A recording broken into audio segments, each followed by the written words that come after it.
Hello again, my darlings. Here we are on the project we created on the previous episode. It is completely empty and we haven't touched anything yet. But I closed it. What do I do now?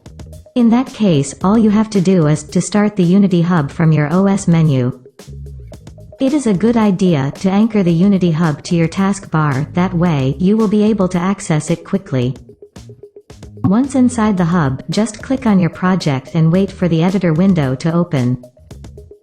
Let's start getting familiar with the editor. Inside Unity, games are structured as a series of scenes. Each scene is composed of several assets. Assets are simply files that contain images, sounds, 3D models, code, or whichever other resource is needed by the game. As you can see, the screen is divided into 4 panels by default. The hierarchy view is where you organize and structure the assets inside the scene. The scene view is where you edit the visual appearance of the scene. Here is where you define and adjust the position and orientation of the assets on the scene. Think of it as building a stage for a play or a movie. The project view is where you organize your assets. What you see in this panel are the actual files and folders stored on your hard disk. Any changes made here are automatically reflected on your hard drive. The inspector shows all the information related to the selected object.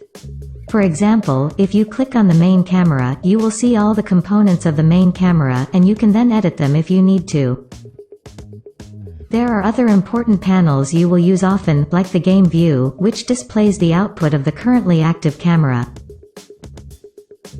Or the console view, which logs all important events, such as errors or debug messages.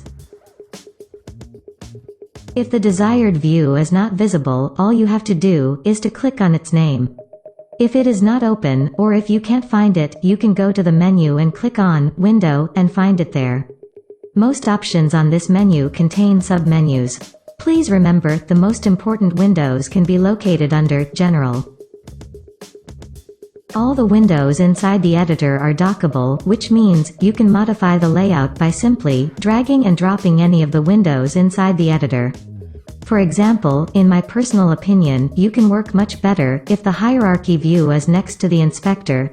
So please click on the Hierarchies tab, drag it to the right until it's close to the inspector, then a little bit down, and drop it when you see it in the right position.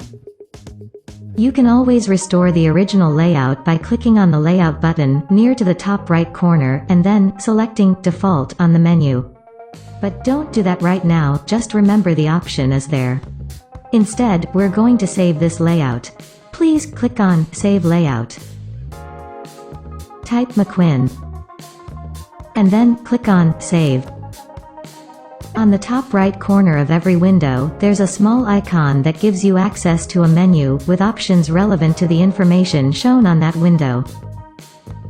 Some windows also contain a toolbar, which allows you access to important features. On future episodes, we will learn how to use these toolbars and menus. For now, just remember, these options are there. There are some elements I didn't mention on this episode. We will learn about them after we have created the necessary content to use them. If you have any doubts, or want to know more, please let me know on the comments section down below, and I'll try to give you a deeper explanation. If you enjoyed this video, please give me a like, and share it with all your friends. If you are new to this channel, please consider subscribing, and don't forget to activate the notification bell so I can let you know whenever I upload a new episode. I'm April McQueen. Cheers, my darlings.